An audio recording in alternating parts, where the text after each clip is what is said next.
Hi, I'm Lynda Sanders, and I'm originally from Dallas, a native Dallasite.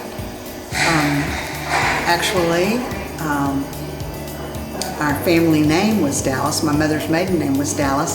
The city was named after my great uncle, who was George Maplin Dallas, the Vice President of the United States under James K. Polk.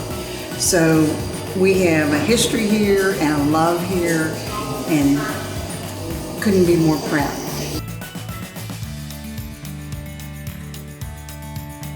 I don't know the exact time. I'd have to stop and think, and that's hard to do. But I would say probably 30, maybe 35 years. Long time.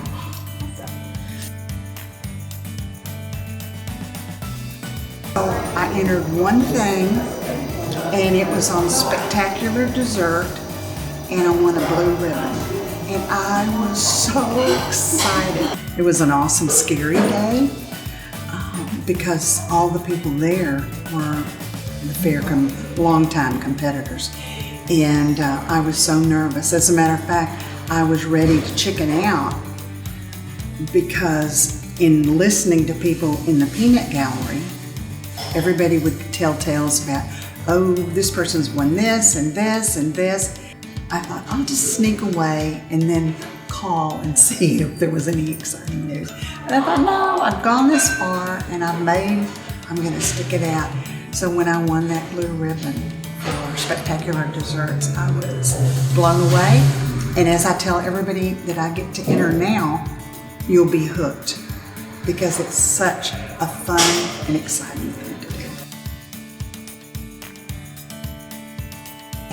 It doesn't matter whether you win or lose. It's the fact that you're entering, and it's going to be something that you're entering that means something to you. It has a memory, it has a significance to you. It could be just a recipe that you've tried that your family loves, but it means something. So make it and share it.